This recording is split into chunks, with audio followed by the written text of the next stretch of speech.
Swaraj is my birthright and I shall have it.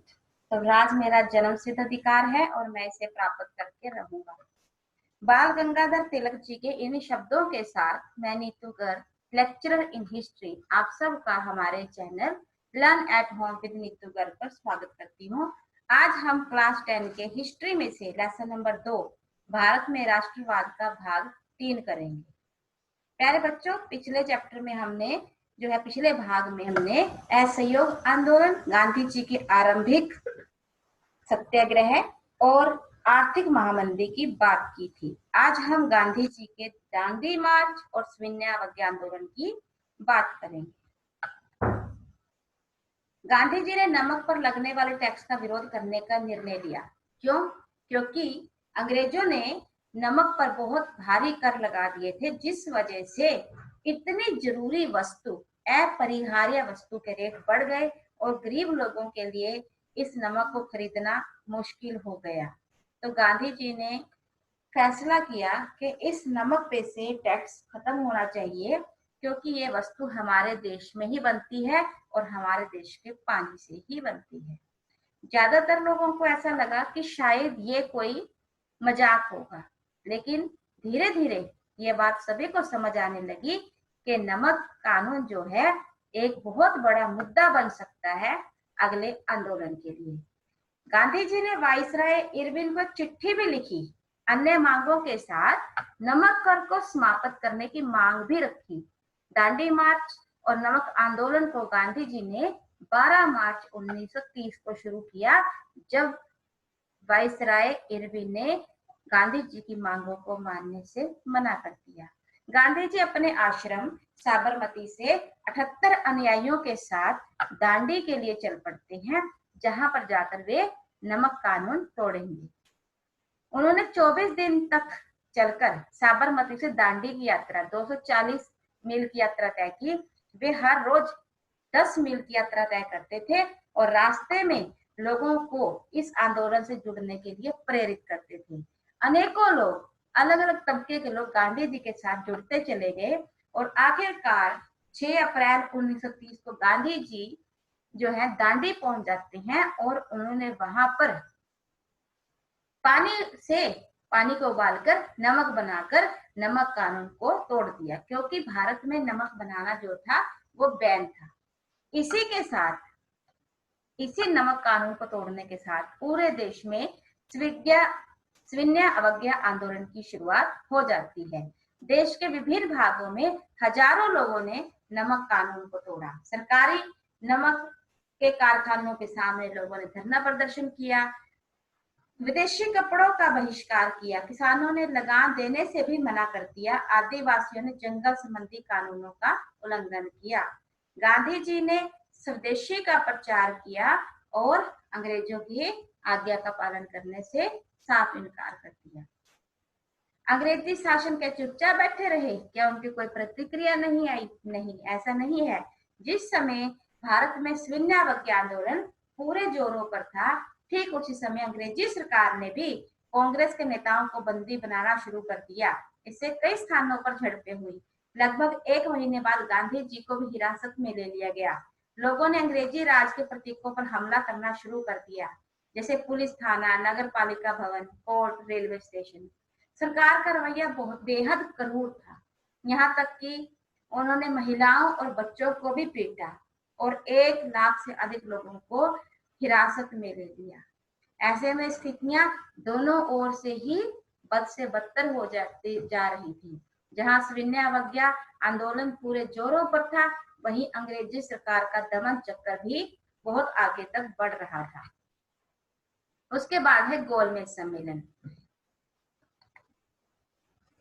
London के अंदर 3 गोलमेज सम्मेलन हुए हैं, जिनकी अध्यक्षता इंग्लैंड के प्रधानमंत्री रैमजे मैकडोनल्ड ने की।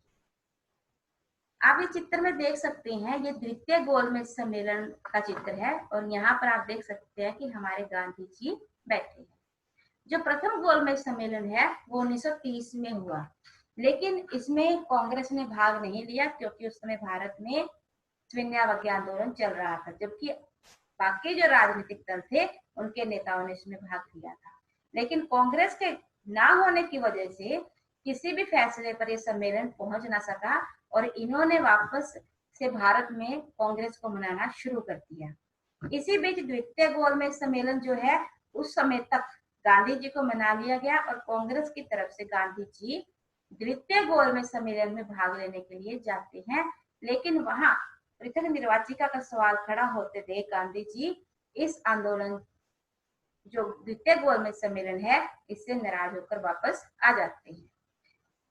तीसरे गोलमेज सम्मेलन में कांग्रेस ने भाग ही नहीं लिया। इसमें मात्र वे लोग थे जो अंग्रेजों की हाँ में हाँ मिलाने वाले थे और इसी के तहत जो है इंडियन एक्ट 1935 पास कर दिया गया। गोलमेज सम्मेलन में जब पहले गोलमेज सम्मेलन के बाद ये आंदोलन जो है हिंसक रूप लेने लगा था तो गांधी जी ने आंदोलन को समाप्त कर दिया था। कौन से वाला? वो जो असहयोग आंदोलन था।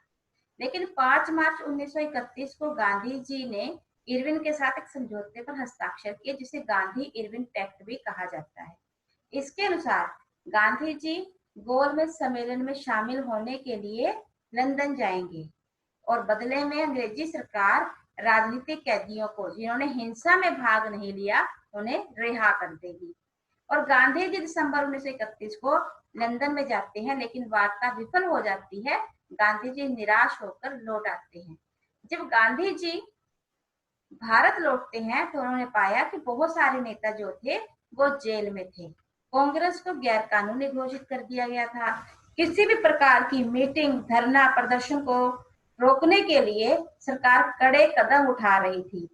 गांधी जी ने वापस आकर सविनय अवज्ञा आंदोलन फिर से शुरू किया, लेकिन अब लोगों में वे उत्साह नहीं था जो पहले था और ना ही उतने लोग जो थे इस आंदोलन से जुड़ पाए। और धीरे धीरे 1934 के आते आते ये आंदोलन जो है बहुत धीमा और लगभग खत्म ही हो गया। फिर है सविनय अवज्ञा आंदोलन के बारे में लोगों का मत। किसानों के लिए स्वराज की लड़ाई का मतलब था अधिक लगान के विरुद्ध लड़ाई। देखिए, हम इस आंदोलन के अंदर और इससे पहले असहयोग आंदोलन के अंदर या राष्ट्रवाद के अंदर बार बार ये पढ़ते आए हैं कि भारत जहां विविधता पूर्ण जनसंख्या रहती है, अलग अलग तबके की रहती है, वे राष्ट्रवाद को अपने खास उद्देश्यों के लिए अलग अलग नजर से देखते थे। 1931 में लगान दरों में सुधार किए बगैर जब ये आंदोलन बंद कर दिया गया था तो किसान बहुत निराश हुए और 1932 में जब दोबारा शुरू किया गया तो किसानों ने इसमें भाग लेने से मना कर दिया। छोटे किसान तो ये चाहते थे कि बकाया लगान जो है पूरी तरह से माफ हो जाए, लेकिन अब वे समाजवादी और कम्युनिस्टों द्वारा चलाए गए आंदोलनों का हिस्सा बनने लगे। ऐसा लगता था कि कांग्रेस जो है धनी जमींदारों के साथ है, वो उन्हें नाराज करना नहीं चाहती और यहाँ पर कांग्रेस जो है गरीब किसानों को अपने साथ लाने में असफल रही। उसके बाद है व्यवसायी। दूसरे विश्व युद्ध के दौरान भारतीय व्यापारियों और उद्योगपतियों का व्यवसाय काफी बढ़ गया था। वे अंग्रेजी नीतियों के खिलाफ थे जो व्यवसाय में बाधा डाल रहे थे। वे आयात से सुरक्षा चाहते थे, रुपए और पाउंड का ऐसा विनिमय दर चाहते थे जिससे आयात को रोका जा सके, क्योंकि अब जो भारतीय व्यापारी हैं वे काफी ऊपर जा चुके थे। 1920 में उन्होंने Indian industrial and commercial Congress की स्थापना कर ली और federation of Indian chamber of commerce and industries, FICCI के नाम से फेमस है ये, की स्थापना 1927 में की। यह व्यवसाय हितों का एक साझा मंच था और व्यापारियों के लिए स्वराज का मतलब था कि जो अंग्रेजी सरकार की ऐसी नीतियां जो व्यवसायियों को आगे बढ़ने से रोक रही हैं उसका खात्मा। वे एक ऐसा माहौल चाहते थे जहां उनका व्यवसाय जो है बिना किसी रुकावट के फले फूले। तो उन्हें कांग्रेस के युवा सदस्यों के कारण, समाजवाद के बढ़ते प्रभाव के कारण वे चिंतित थे कि कहीं उनके व्यवसाय में किसी प्रकार की कोई रुकावट पैदा ना हो। फिर है औद्योगिक मजदूर। औद्योगिक मजदूर सविनय अवज्ञा आंदोलन के प्रति थोड़ा दूर ही रहे, क्योंकि उद्योगपति जो थे वो कांग्रेस के ज्यादा नजदीक थे और इसीलिए मजदूरों ने इस आंदोलन से दूरी बनाए रखी। लेकिन कुछ मजदूर इस आंदोलन में शामिल हुए। कांग्रेस भी उद्योगपतियों को दरकिनार नहीं करना चाहती थी, क्योंकि उनकी फंडिंग जो है वो उद्योगपति ही कर रहे थे, इसीलिए उन्होंने मजदूरों की मांगों को अनसुना कर दिया। फिर है महिलाओं की भागीदारी। इस आंदोलन में बहुत बड़े लेवल पर महिलाओं ने बढ़ चढ़कर भाग लिया, लेकिन ज्यादातर महिलाएं कौन थी? या तो वो शहरों में रहने वाली महिलाएं थी, ऊंची जाति से थी, या ग्रामीण इलाकों के धनी परिवारों में से थी। लंबे समय तक कांग्रेस अपनी पार्टी के अंदर महिलाओं को एक जिम्मेदारी का पद, ऊंचा पद देने से कतराती रही। कांग्रेस केवल उन्हें एक प्रतीकात्मक भागीदारी का रूप ही बनाकर रखना चाहती थी कि वो सिर्फ संख्या दिखा सकें, लेकिन महिलाएं जो थी फिर भी वो स्वतंत्रता चाहती थी और गांधी जी के आह्वान पर वे बड़ी मात्रा में इस आंदोलन से जुड़ी, लेकिन अपने जो थी सुविधाएं देखकर कि वो कम है या उनका जिम्मेवारी का पद उन्हें कम दिया गया है, उसे देखकर वे निराश थी। फिर है सविनय आंदोलन की सीमाएं। सीमाएं क्या थी? एक तो दलितों की जो भागीदारी थी वो बहुत कम थी, क्योंकि कांग्रेस भी नहीं चाहती थी कि दलितों पर अधिक ध्यान दिया जाए, क्योंकि वे रूढ़िवादी स्वर्ण हिंदुओं को नाराज नहीं करना चाहती थी। लेकिन महात्मा गांधी जी का मानना था कि दलितों की स्थिति सुधारने से ही समाज की स्थिति में सुधार होगा। महात्मा गांधी ने घोषणा की कि छुआछूत को समाप्त किए बगैर स्वराज्य की प्राप्ति नहीं हो सकती। कई दलित नेता समुदाय भी इस समस्या का राजनीतिक समाधान चाहते थे, कि वे चाहते थे कि दलितों को राजनीतिक भागीदारी, राजनीतिक सत्ता प्राप्त हो। इसके अलावा शैक्षणिक संस्थानों में दलितों के लिए आरक्षण और दलितों के लिए पृथक चुनावी प्रक्रिया में भाग लेने की सुविधा भी हो। लेकिन सविनय आंदोलन में दलितों की भागीदारी सीमित रही। Doctor B R. अम्बेडकर, जिन्हें दलितों का मसीहा कहा जाता है, उन्होंने 1930 में डिप्रेस्ड क्लास एसोसिएशन का गठन किया। ये दलितों के लिए बनाया गया बहुत बड़ा संगठन, बहुत बड़ी संस्था थी। दूसरे गोलमेज सम्मेलन के दौरान दलितों के लिए पृथक निर्वाचिका की प्रक्रिया के मुद्दे पर गांधी जी से उनका टकराव भी हुआ, क्योंकि डॉक्टर बी.आर. अम्बेडकर दलितों के लिए अलग से पृथक निर्वाचिका चाहते थे। जब अंग्रेजी हुकूमत ने अम्बेडकर की बात मान ली तो गांधी जी आमरण अनशन पर बैठ गए। अंततः अम्बेडकर को गांधी जी की बात माननी पड़ी और सितंबर 1932 में पूना पैक्ट पर हस्ताक्षर हुए। इससे दलित वर्ग के लिए राज्य और केंद्र की विधायिकाओं में सीटें आरक्षित कर दी गई, लेकिन मतदान आम जनता के द्वारा ही किया जाना था।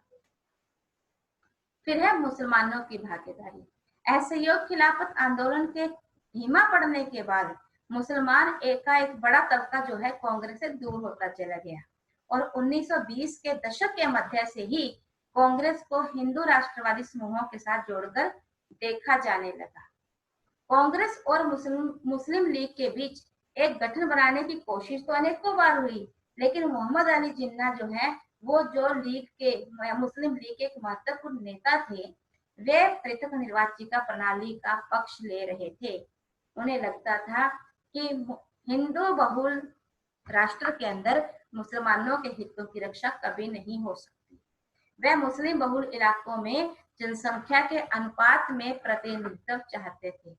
1928 में हुए सर्वदलीय सम्मेलन में हिंदू महासभा के M.R. जयकर ने इस समझौते का विरोध किया। उसके बाद तो कांग्रेस और मुस्लिम लीग के नेताओं के मध्य दूरियां और भी अधिक बढ़ने लगी। यह बहुत ही महत्वपूर्ण क्वेश्चन है कि राजनीतिक नेता पृथक निर्वाचिका के सवाल पर बटे हुए क्यों थे। अक्सर ये पेपर में भी क्वेश्चन आता है और इसे हमें एक बहुत अच्छे और कंप्रेसिव वे में समझना होगा कि मुस्लिम नेता जिन्ना जो थे वो पृथक निर्वाचिका चाहते थे, क्योंकि उन्हें लगता था कि भारत जो है हिंदू बहुल देश है और यहाँ पर मुसलमानों का भविष्य सुरक्षित नहीं है और उन्हें अपने समुदाय के लिए अलग से एक पृथक निर्वाचन क्षेत्र चाहिए जहां वे अपनी राजनीतिक शक्ति को मजबूत कर सके, सत्ता प्राप्त कर सके। ठीक ऐसे ही दलित नेताओं में से बहुत सारे नेता और खासकर अंबेडकर जो थे, उनकी स्थिति भी कुछ ऐसी ही थी। वे भी दलितों के खिलाफ उत्पीड़न के एक लंबे इतिहास के कारण उन्हें लगता था कि यदि राजनीतिक सत्ता जो है स्वर्णों के हाथों में रहेगी तो दलितों का कभी उद्धार नहीं हो सकता। इसीलिए दलितों को भी पृथक निर्वाचिका मिलनी चाहिए। जबकि दूसरी ओर महात्मा गांधी जैसे नेताओं का मानना था कि पृथक निर्वाचिका बनाने से जो है लोग मुख्य धारा से दूर चले जाएंगे और देश को जो एक जोड़ने की, एक करने की विचारधारा है वो खत्म हो जाएगी और स्वतंत्रता संग्राम धीमा पड़ जाएगा।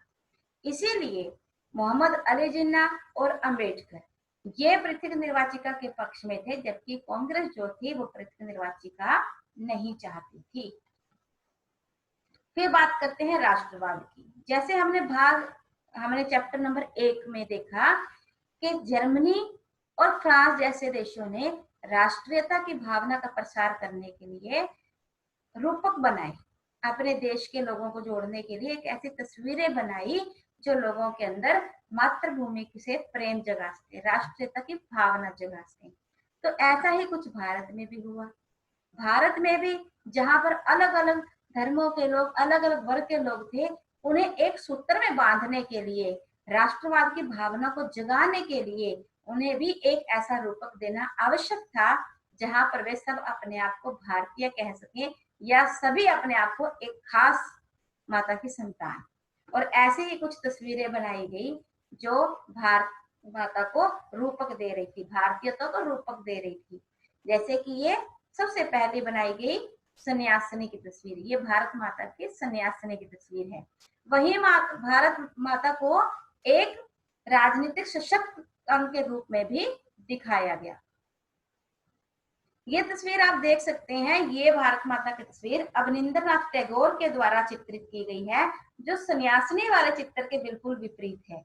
यहाँ भारत माता के हाथों में त्रिशूल है, वे हाथी और शेर के बीच खड़ी हैं और ये दोनों ही शक्ति और सत्ता का प्रतीक है। फिर है तस्वीरों में राष्ट्र। राष्ट्र की पहचान को सामान्यतः किसी चित्र के द्वारा मूर्त रूप प्रदान किया जाता है और लोग उसे अपना ही मानते हैं। और ऐसा ही कुछ जो है भारत माता के चित्र में दिखाई पड़ता है। बंकिम चंद्र चटर्जी ने 1870 में राष्ट्रीय गीत वंदे मातरम लिखा। इसे बंगाल में स्वदेशी आंदोलन के दौरान गाया गया था। धीरे धीरे वंदे मातरम जो है क्रांतिकारियों और भारतीयों के अंग अंग में बस गया था और विभिन्न कलाकारों ने भारत माता को अपने अपने तरीके से प्रस्तुत भी किया था। इसके अलावा लोक कथाएं, जैसे कई बहुराष्ट्रवादी नेताओं ने राष्ट्रवाद की भावना का प्रसार करने के लिए लोक कथाओं का सहारा लिया। बहुत सारे ऐसे लेखक थे जिन्होंने अपने उपन्यासों के जरिए, अपनी लोक कथाओं के जरिए ये साबित करने का प्रयास किया कि भारत का इतिहास जो है बहुत ही गौरवपूर्ण है, भारत की संस्कृति बहुत ही महान है।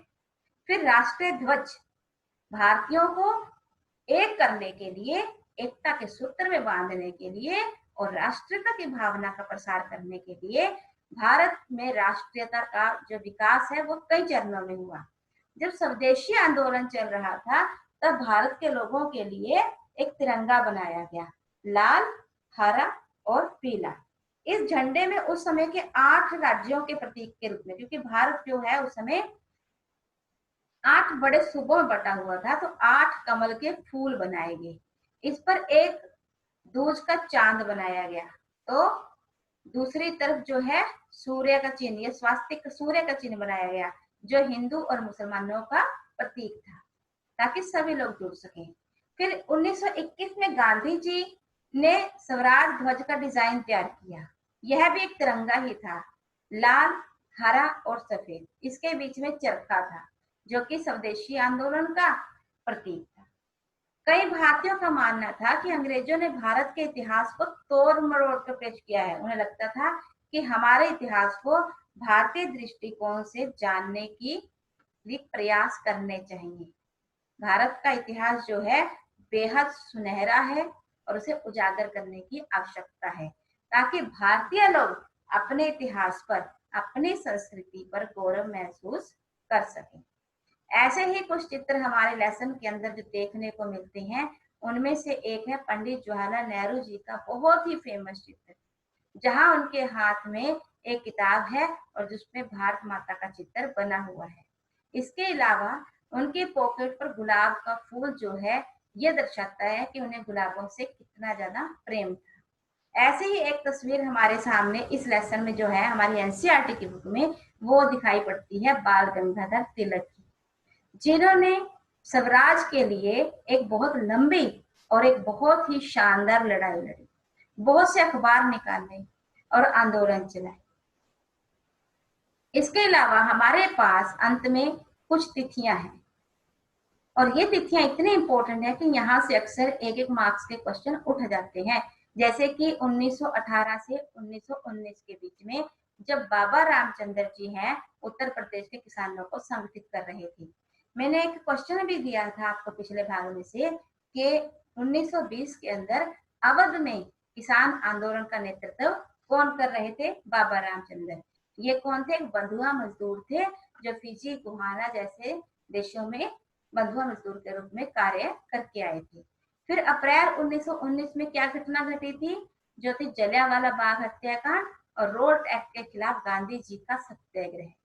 जनवरी 1921 क्यों फेमस है? क्योंकि असहयोग और खिलाफत आंदोलन जो है, असहयोग खिलाफत या अकेला पूरा असहयोग आंदोलन जो है 1921 जनवरी 1921 में शुरू हुआ। फरवरी 1922 क्यों फेमस है? क्योंकि फरवरी 1922 में चोरा चोरी की घटना घटती है और गांधी जी असहयोग आंदोलन को वापस ले लेते हैं।